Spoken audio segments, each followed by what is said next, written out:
Hello, my name's Jackie Carter.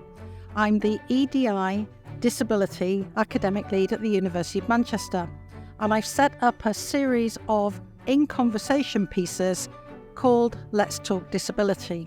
The reason for this is that I want people who have a disability and who work and study at the University of Manchester to have opportunity to share what their lived experience, their everyday experience is with somebody in a position of influence, a senior leader at the university. So each episode will feature 2 guests, and each of those guests will have a conversation about what it means to have a disability at the University of Manchester. And at the end of the conversation, each will commit to one action, we're calling them one things, where they will take away something from the conversation that they've had and do something with it. I hope you enjoy listening, and we'll make, of course, the transcripts available for everybody. Thank you.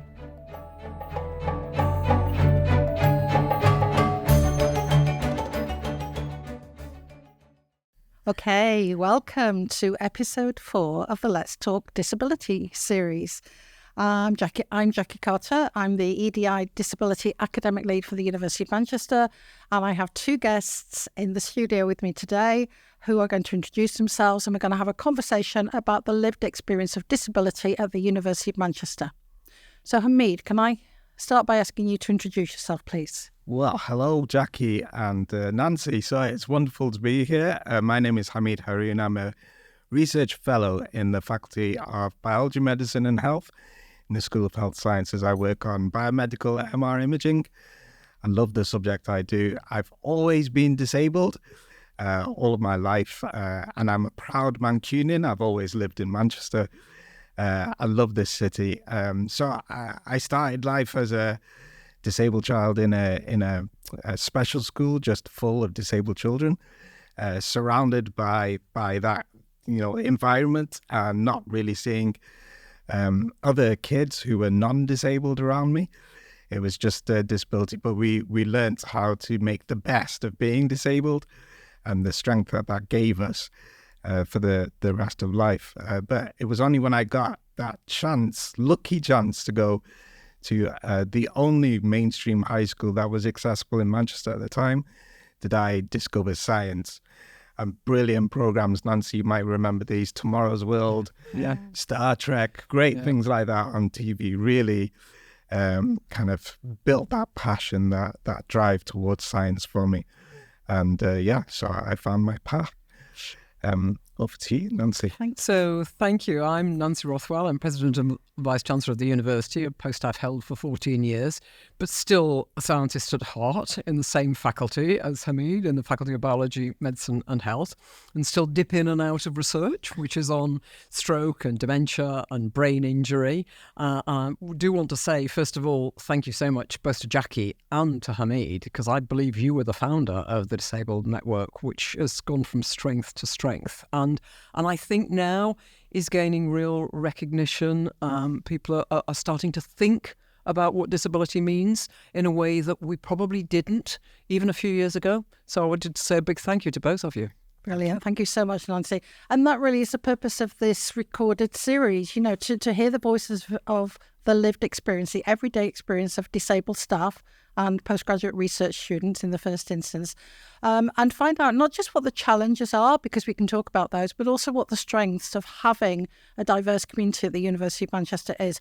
So Hamied, Nancy's mentioned the Disabled Staff Network. I don't know if that's a good starting point for you to say a bit more about what you've done at Manchester and what that has led to. So that's a pretty awesome starting point. So when I finished my PhD and I became a member of staff, I was really lucky to fall into a research position at that time. So becoming a member of staff, all the support I had from DAS at that time was only for disabled students. Yeah. So I lost all of that as a member of staff. It all just disappeared. So we were brought together, those members of staff who had, I hate this word, but declared that we were disabled. Yeah. Because I don't believe we should have to declare or disclose it. Sounds like we're criminals of some kind to do that. But all the staff who had declared were brought together for the Disability Equality Statement or scheme that the university had to put together at that time. And so there's a small group of us, and that's where we started our network, the Disabled Staff Network. And the first thing we campaigned for was to have support for disabled staff alongside what was already there. We didn't want it to be in HR. We didn't want it to be anything to do with occupational health, although they're lovely people. But we wanted something that sat alongside the expertise that was already there in the university. So I had a one-to-one meeting with your predecessor, Professor Alan Gilbert, and I was so nervous that day. And I presented this SWOT analysis around the experiences of disabled staff. And he got it that we really were, that there was this gap in having support for disabled staff. So very soon after that, we had that put in place at the university, probably one of the first universities in the country to do that. And that meant a great deal in terms of the university's perspectives around disability and the change that brought around for disabled staff. And because of that, so many more disabled staff actually, if you like, in inverted commas, came out and actually shared that they were disabled, that they were neurodivergent, or they had some kind of long-term health conditions that impacted them on a day-to-day basis and the support that they needed. They came out because there was a benefit to doing that, and that was the support that the university provided. So it's been a great journey since then. And as you might remember, we had a national conference here, Nancy. I do remember. Back in 2014 it was, where we brought disabled staff together from across the country on the only sunny day in Manchester that year in the great Alan Turing building.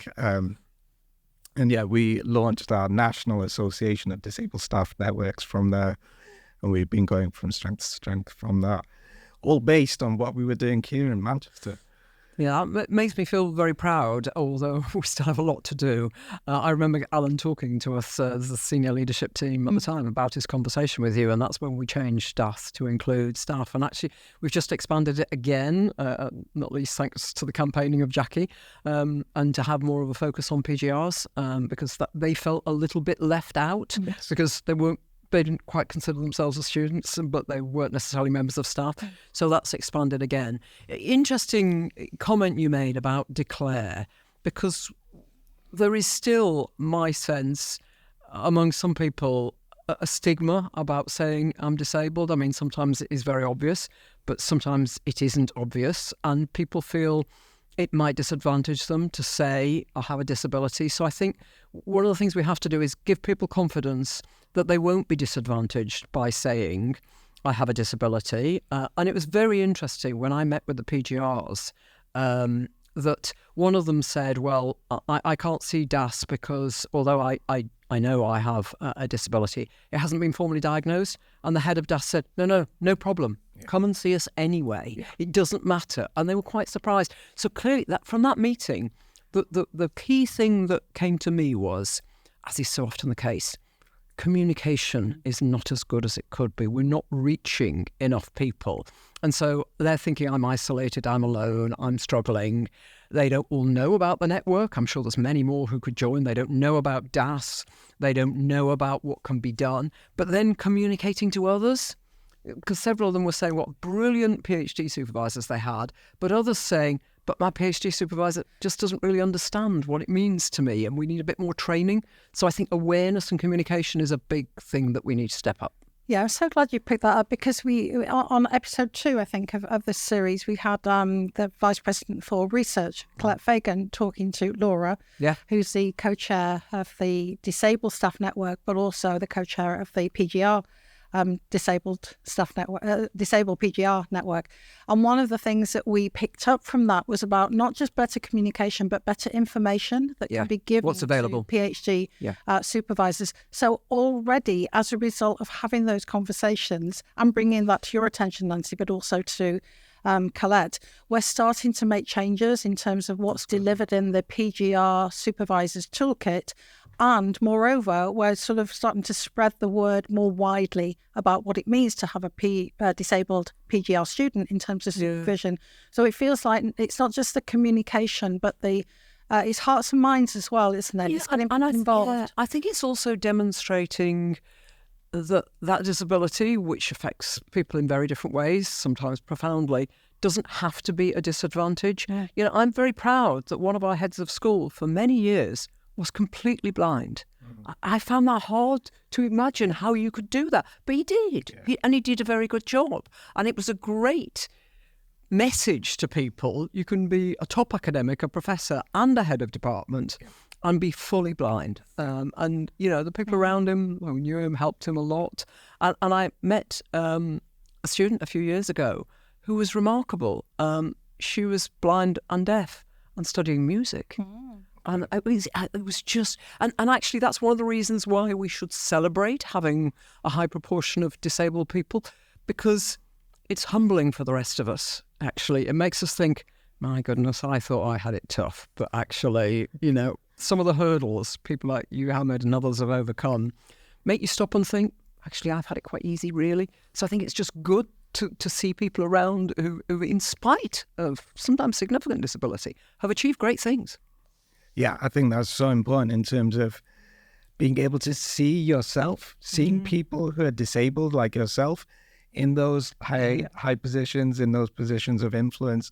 Like you said, it was a head of department who was blind. When I found out about them and what they had accomplished, I think it was in computer science. It was Robert Stevens. Yeah, I was just like amazed that somebody of that level was a disabled person. So to be able to see that means a great deal to us. And I think we need more role models. We need that playing out in more senior But it also makes people stop and think. I remember when Robert was at a head of department's meeting once, and there were slides, and I suddenly thought, oh my goodness, we haven't sent slides through to Robert in advance. You just need to stop and think that had he got them in advance, they would have been translated into Braille and he could have seen them. But of course, he couldn't see any of them. And afterwards, I had to write and apologise, saying we should have remembered that and we didn't. Because it's not at the forefront of your memory. And then the minute I saw him, I knew straight away that we'd made that mistake. Or just thinking about having a meeting in a building that isn't that accessible. I mean, we learned from the PGR meeting that although I think we're within the law, that doesn't mean we're within what's really needed in terms of access. Some buildings are pretty hard. Do you have any thoughts on that in particular? I do have a question, but I wondered if you wanted to respond to that in terms of accessibility of estates.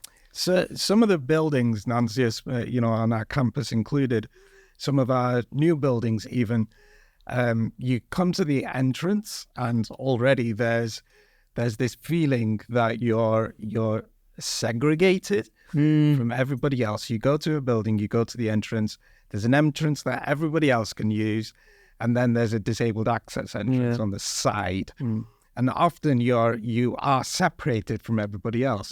Even if you're going along with your students or with colleagues and you're having a conversation, and they can use that for want of a better word, the normal entrance, and you've got to go around the side to a different entrance. You are separated. You lose that conversation. You lose whatever is going on in that space. You become excluded from that.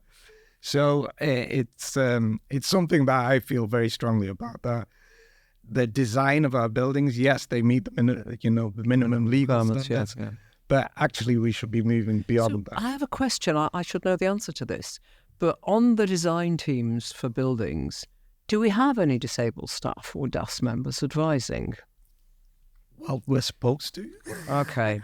We do have members of staff. So Kathy Bradley is one of those people that tries to get involved with all of the conversations. But in terms of design of new buildings, in fact, one of the things that Kathy and I have talked about is ensuring there is a disabled member of staff in terms of the redesign of the Reynolds building, for instance. Okay. So we know about redesign, we're trying to get in on the conversation. You know about this building now. There's going to be redesigned, so here's another one we need. Because, I don't think it's anybody wanting to be difficult. No. They just don't think in the same way I didn't think about Robert needed the slides in advance until it's too late. Or you turn up at a committee and you look around and you think, there's 20 people on this committee and I'm the only woman. I can't tell you how many times I have to pull out and say, this is not a very diverse appointments committee, either in terms of ethnicity or disability or even gender still. And people go, oh my goodness, and they're shocked when they realise, they've just overlooked it.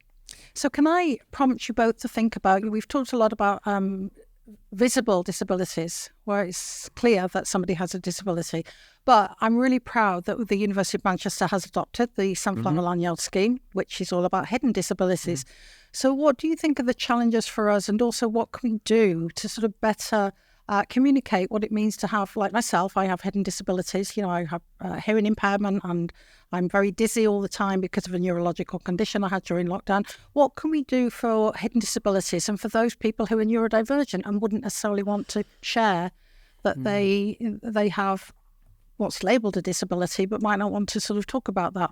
What So, first of all, I don't like the disabled, non-disabled. For most of us, there is a spectrum, whether it's, slight dizziness or severe dizziness or neurodiversity. There's a whole spectrum of behaviours that don't define you as, I am disabled. So I think we have to get people to want to say, to feel they have an advantage by saying it, by wearing a lanyard. And until they realise there's something that will help them, why would they bother? Why would they want to stand out and say, put their hand up and say, actually, I've got a problem. So there's got to be something, and that means other people recognising it. I mean, I do wonder how many staff in the university would recognise that lanyard, because I think quite a lot would not, or not particularly see it, because they just say, oh, they're nice flowers. So I think it is an awareness thing, but unless we can demonstrate, look, if you wear that, or if you tell us, then help is available. You don't have to take it if you don't want to, but there will be no disadvantage to telling us, and there could be advantages. So I think approaching it from that individual's perspective as to what they could get out of it is probably a good way forwards. That's really wise. Hamied, I was thinking, you mentioned earlier the National Association for Disabled Staff Networks, but you failed to say that you are the chair of that. Okay, so I wonder if there's anything that you can bring in terms of your sort of wider experience, thinking about disability across higher education, that perhaps would benefit Manchester. Yeah, so in higher education and the academic experience, there's this whole kind of notion around what an ideal academic is meant to be, as you will know yourself. Oh, yes. So you're supposed, you'll only succeed, for example, if you're white, or you're a man, or you have no caring responsibilities, or you don't need to go to the toilet, or you can conference anytime and you're available 24 hours a day. Basically, you have nothing else going on in your life except for that academic kind of side of things. Also playing out there is the social model of disability, which is that it's not. So this is something that really kind of liberated me, if you like, is finding out about this idea around disability, that actually, so the medical model says that we're the problem. We need to be fixed. There's something wrong with us. We're abnormal. We're handicapped. Hate those words. But actually, the social model of disability makes us think very differently, that actually the problem is society, not just in the physical barriers that we encounter, but also in the stigma, in those stereotypes, the attitudes, the negative things, where people are just left out because communication, as you said, is not in the right format. Sign language was not used by the government, for instance, during COVID. In the briefings that we had every day, a whole section of society was excluded from those because of that. So the social model of disability is saying, actually, it's those things that make us disabled. And so in that way, we are disabled people, which I like. Am I kind of going around? Yeah, no, that's great. And I was wondering, given that you work across the sector, so you're hosted at Manchester and you're very involved at Manchester, but you have a sector-wide perspective of disability because of your chair of the National Association for Disabled Staff Networks, whether or not there's anything that perhaps we've missed a trick, we need to do more of. Yeah, what can we learn from others? Leader in this area. We've got the Disability Confident Leader status. We have amazing academic leads in all protected characteristic spaces, but what could we be doing in disability particularly that would help even more amplify what we're doing now? So I think when it comes to EDI, equality, diversity, inclusion, I think we're missing accessibility from the conversations. And I think gender and race have these charter marks in the sector around Athena Swan, the Race Equality Charter Mark. As Jackie just said, that the Disability Confidence Scheme is something now universities are going for. We have an award at this university. And that's good to take that step. But there's still a big gap when it comes to disabilities. So whereas gender and race, we're making some moves, people might argue either way around that. But because those charter marks are there, universities have to show something in regard to gender and race. Whereas with disability, I think we're lagging far behind. And it also almost feels like in the EDI space, disability is the poor cousin of the EDI. And it's usually like invisible, down at the bottom of the pile of things. Gender, race usually taking the top. So I mean, that's interesting. So we could specifically call for an organisation, I don't know who it would be, to set up something akin to the Race Equality and the Athena Swan for disability awareness. And you're right. I mean, these badges, they are to some extent badges, and you've got to be careful that they're not just something you do a load of work and tick a box. Yeah. But it does make you think, and it does make you realise where there are gaps. And it was very interesting talking to Rachel, the lead for Athena, and she was talking to our board people committee, and obviously we got silver, but within the first sentence she was saying, yeah, but we're already working on gold. We've still got a long way to go. Now, you don't have those steps for disability, and I think it is probably time that we had something that we could work towards. And it has to be national, otherwise it's not meaningful. It has to be something that everybody wants to do. So who would we call on to set that up? Well, I think Hamied might have some response to that, because there is work taking place in this area. This is what I was trying to say. So the National Association of Disabled Staff Networks is a partner in a scheme that we're calling Realising Inclusion of Disabled Employees, so RIDE for short, in higher education. Okay. And so we have a group of very passionate individuals, excuse me, passionate individuals who want to formulate a way forward on equality for disabled people in higher education, disabled staff, alongside disabled students. So there's something called the Disabled Students Commitment that universities are being asked to sign up to at the moment, and there's the Student Mental Health Charter. Yes. But those are very focused on students, as the names suggest. But for disabled staff, again, there's nothing right now. So we are trying to formulate a kind of scheme, a framework, but then trying to avoid the pitfalls of charter marks that often tick happen. Box. Exactly. Can be. Where you don't just want tick boxes, but you want real change. Real change for the people on the ground. And we're hoping this will come through staff networks, disabled staff networks at universities through that mechanism, but with real buy-in and leadership from senior leaders at those universities. I want to pick up another interesting point you made. We often talk about EDI rather than EDIA. I was in a school yesterday, big school, and they referred all the time to EDIA. And I think we need a slight shift in thinking, because it isn't just access in terms of disability. It's access for all sorts of reasons. I was talking to some first-year students the other day, and I said, they were talking about where they could go and study, and they were all black students, and for some reason. And I said, well, you can go and study in MECD. Oh, I don't think we'd be allowed. I said, why not? Of course you'd be allowed. Everybody's allowed. It's open. But, is that sense? Not for me. So obviously disability is one, but I think access we need to add on to EDI.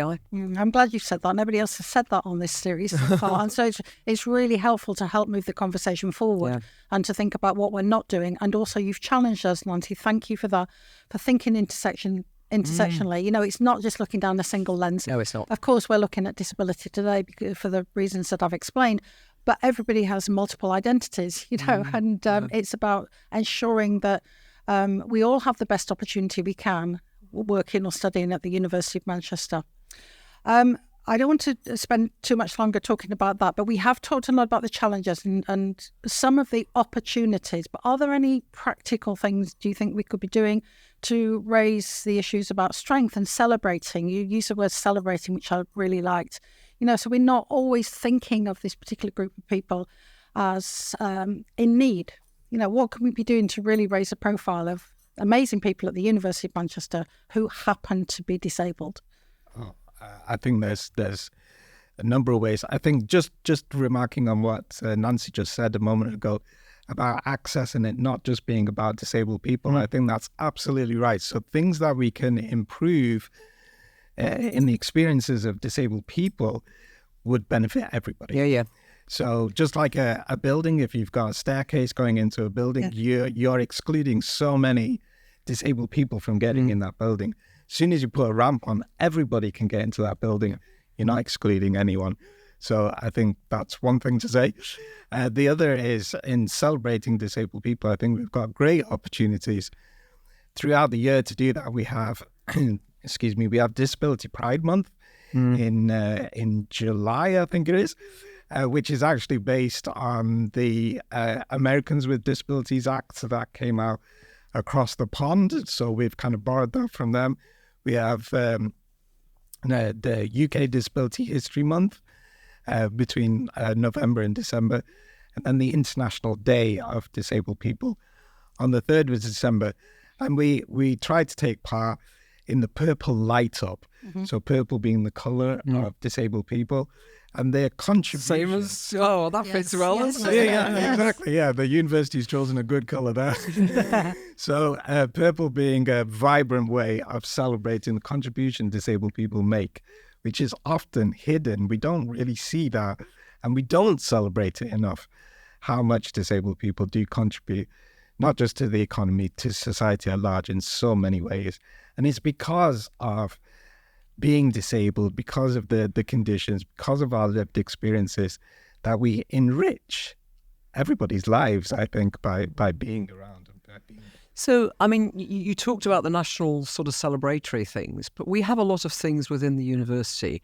And I believe we need to just think a little bit harder about people with disabilities. So we have the Making a Difference Awards, we have the Teacher of the Year Awards, the Researcher of the Year Awards, Student of the Year Awards. We ought to be thinking, are the deserving cases not because they are disabled, but they're deserving cases and they are disabled, just to sort of show that, as I said before, you can achieve great things, but it takes a lot more effort, of course. And people would think, my goodness, they did that and they're disabled, rather than they are disabled first and then they did that. So I think we could think a bit harder about how we celebrate what some of the people have achieved. Here, Nancy. I'm so glad you said that, will not be Nancy. surprised to hear that I've been having conversations actually with the alumni office with regards to what happened to Laura Nuttall as a disabled student who sadly passed away almost a year ago now, and thinking about having perhaps scholarships. Yes. For people who are dealing with adversity and still achieving really highly. And now is a good time because either at the end of this year or early next year, we'll be launching our campaign.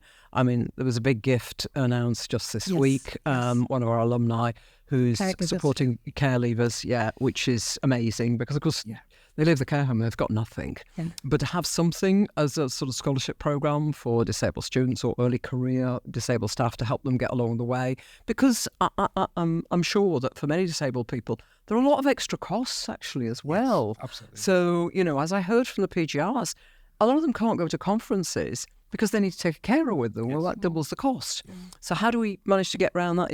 And I was just thinking afterwards, is there another student or member of staff who would benefit from going to that conference, who gets a free trip in return for supporting their disabled colleague? So, it's not just paying a carer, it's paying somebody who will benefit from the trip as well. Yeah. That's a wonderful place to almost draw a line under this conversation. Okay. Thank you so much. So we finish these conversations by each of you asking the other a question. So Hamied, I'm going to ask you first of all to ask Nancy, and then she'll reciprocate and ask one to you. All right. Okay. So Nancy, what one thing will you reflect on as a result of this conversation? Actually, I've got about 3 or 4. But the key one is access, I think, and I don't just mean that in access to a building, I mean it in access to everything. But I also think, sorry, I'm going to do 2 or 3 quickly. Okay. I think getting a national charter mark is important. I think celebrating more of the achievements of our staff who happen to have made that achievement despite being disabled, not because of. I think more celebration. I think more telling people that you can be advantaged by letting others know that you have some form of disability would be. Sorry, I could go on, but anyway, lots. Thank We'll you. let you have the 4. Okay. Now, Hamied. Sorry, Nancy. Yeah. So what one thing would you come away with? Wow, I think I've been actually really happy with this conversation. Good. And actually the perspectives that you've brought as well, Nancy. You've been a leader for our university for so many years, and you've seen a lot of change, I'm sure, at this university, at this place. You've led it yourself, and you've seen others lead too. So I think I've been really motivated and really happy to hear your perspective, and I hope your successor will take on all the good stuff and drive that forwards as well for equality for everybody, and making this the diverse and amazing place that this university is in this great and buzzing city. I'm sure he will, actually. We've Yes, I had think conversations so. about it, and it was interesting. I met quite a severely disabled member of staff who, I won't name them, but I'm sure you'll know them. They came from another university and said to me they have never seen the level of support that he found here in Excellent. previous universities. And I said, yeah, there's still more to do. And he said, yeah, but honestly, everything was done. You probably know who it is. Mhm. Yeah.